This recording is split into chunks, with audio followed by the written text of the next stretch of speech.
Welcome to Mana's Seal YouTube channel. The previous video link is on the description box or on the top right card. Volume 13, The Paladin of the Holy Kingdom.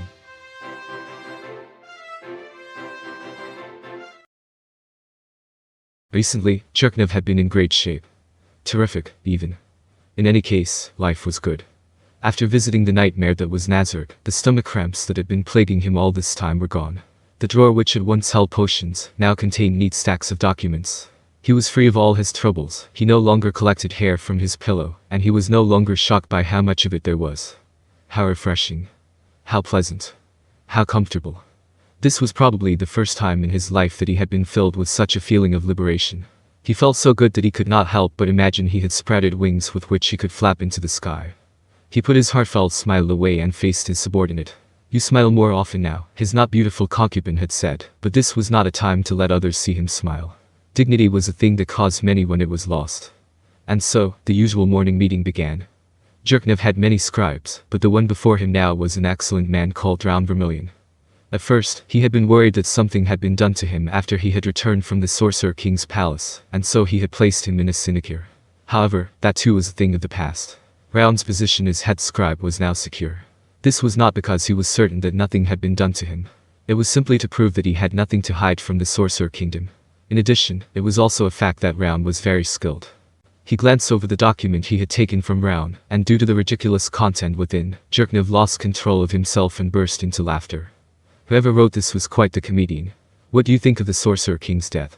First of all, I am absolutely certain, with practically zero chance of it being otherwise, that this is one hell of a lie. Cherknev agreed with what Drown had said. Ah, that's right. It must be fake. Besides, it's impossible that His Majesty would lose or die or whatever. Nobody could possibly kill a magic caster who could crush an army of 200,000 with a single spell, and fight in armed combat with the martial lord, the Empire's mightiest warrior. Cherknev was certain of that. Of course, he could not be poisoned either, and he could not fall to disease or die of old age. It was more likely that someone was spreading a bad joke on a massive scale, in order to make the punchline of because he was already dead to begin with. Well, it's probably to root out any malcontents. Still, I have a question. Which is? That is to say, I am wondering why His Majesty, who possesses unrivaled intellect, is resorting to a lame little scheme like this which anyone can see through.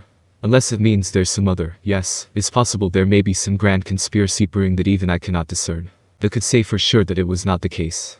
No, if this was a scheme laid by the monstrous intellect who knew every detail of Cherknev's movements, then Cherknev was certain that this was nothing but the tip of the iceberg.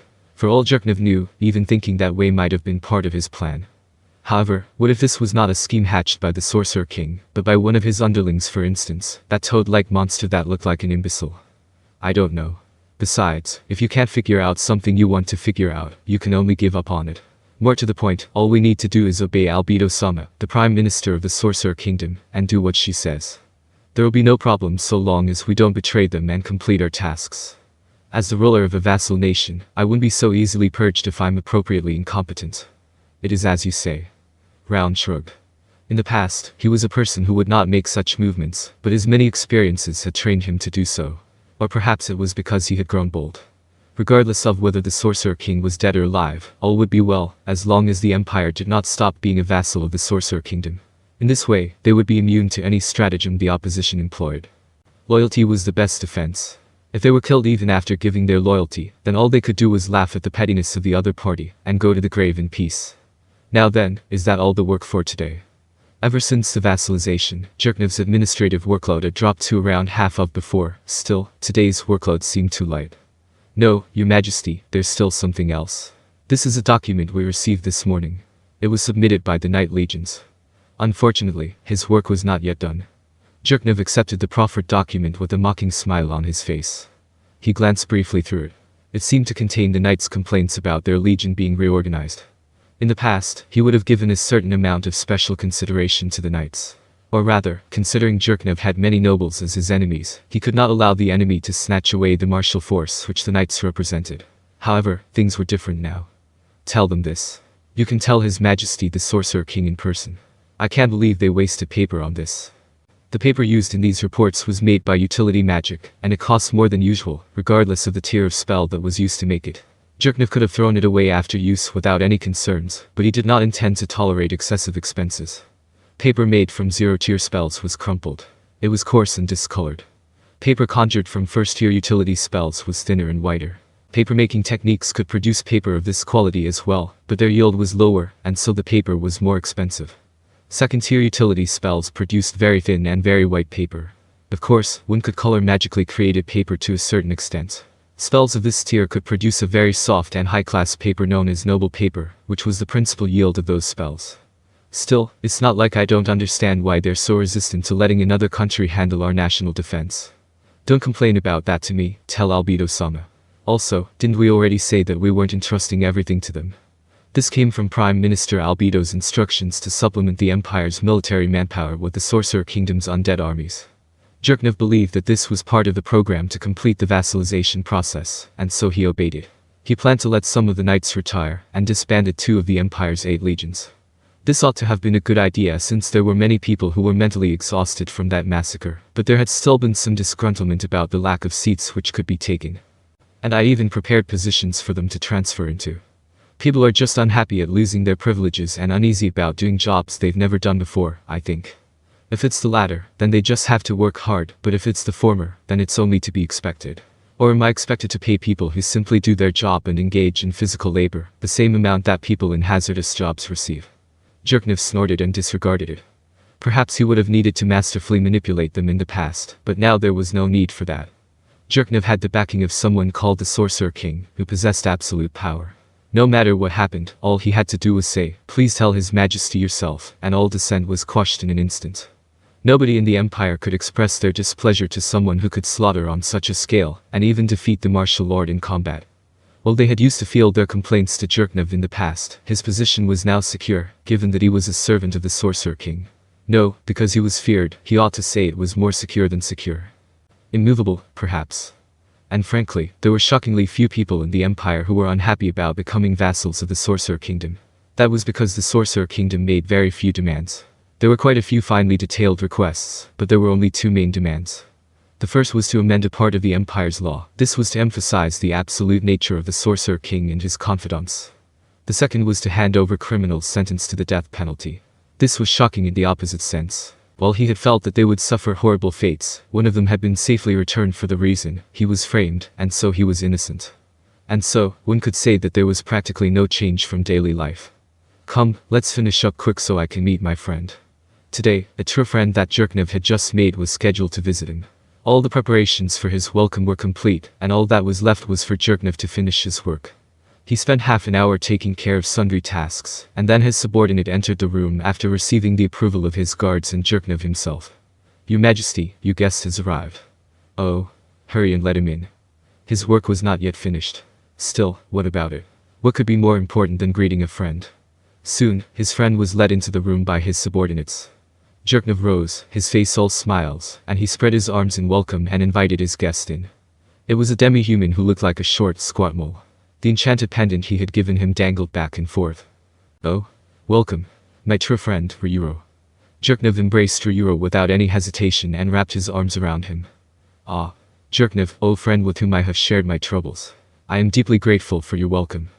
Ryuro embraced Jerknov as well. Given the sharp claws on his forelimbs, one could see the gentleness in his movements, as he took care not to hurt Jerknov with them. They held each other for a while, and then slowly broke apart. "What are you saying? My doors are always open to you, Ryuro." Ryuro grinned.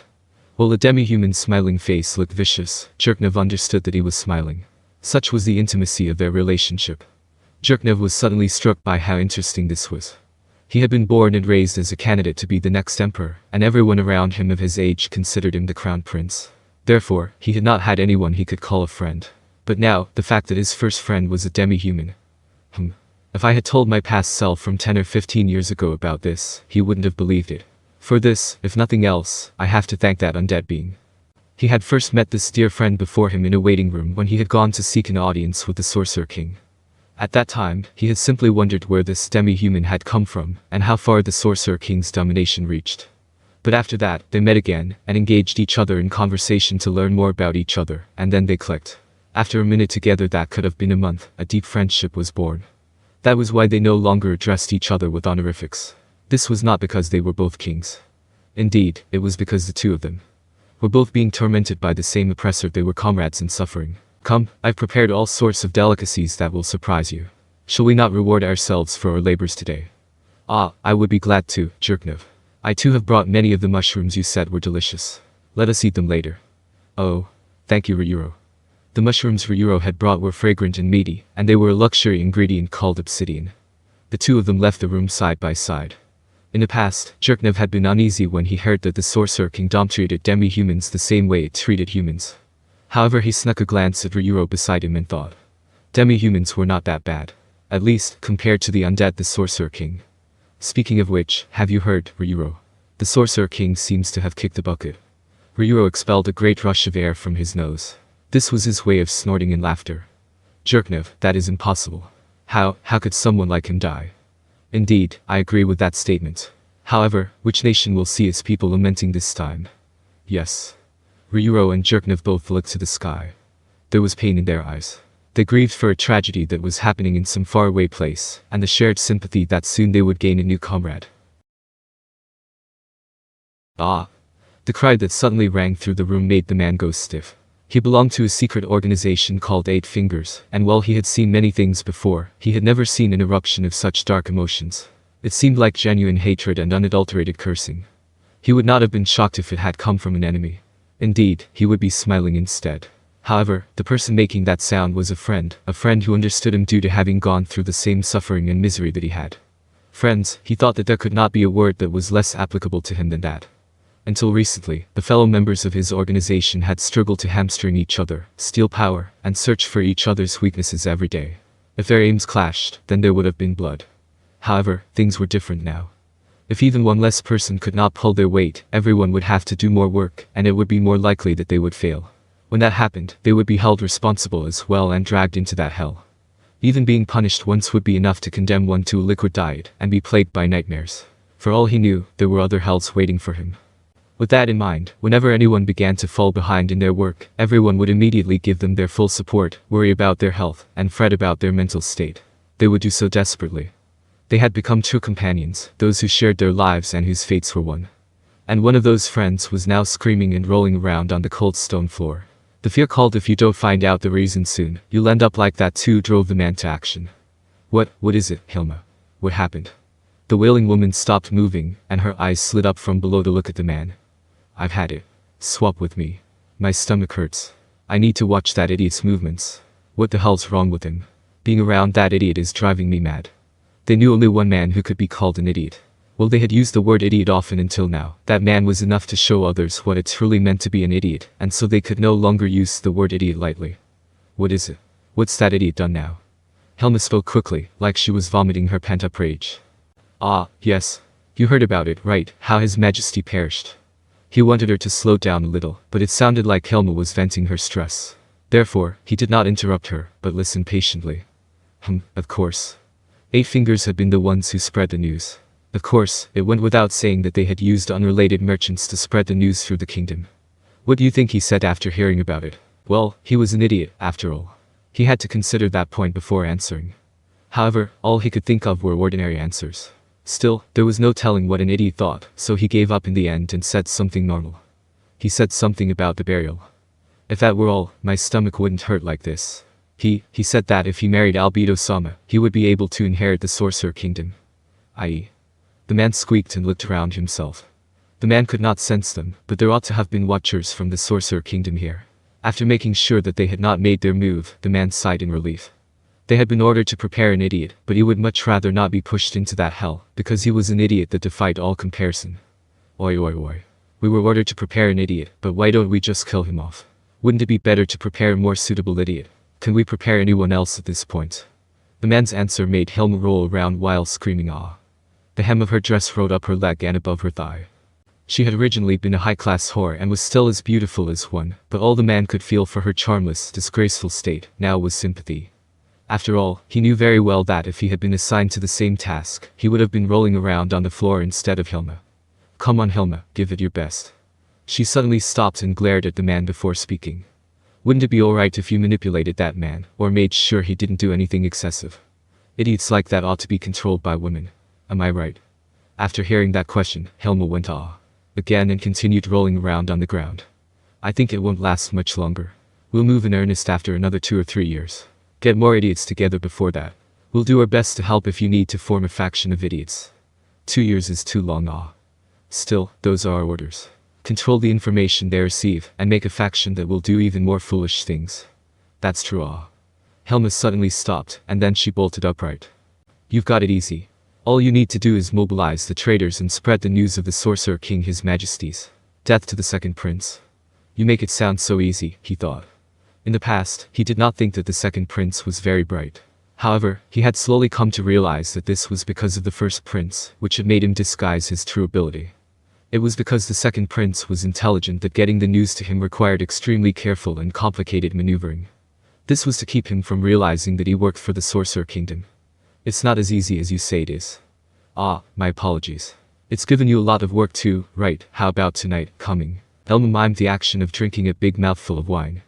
Sounds good. I need to make sure I don't leak anything even when I'm stinking drunk. They may not have been able to eat solid foods, but drinking was a different matter. Haha, a withered smile appeared on Helma's face. It'll be fine. Our watchers will help us take care of it. Haha, a similar look appeared on his face. That is true. But now that you mention it, where's that lucky fellow now? There was only one person among them who could be considered a lucky fellow. Crocodile, huh? He's still in jail because he lost his power during that struggle, lucky him. You're right, he really is.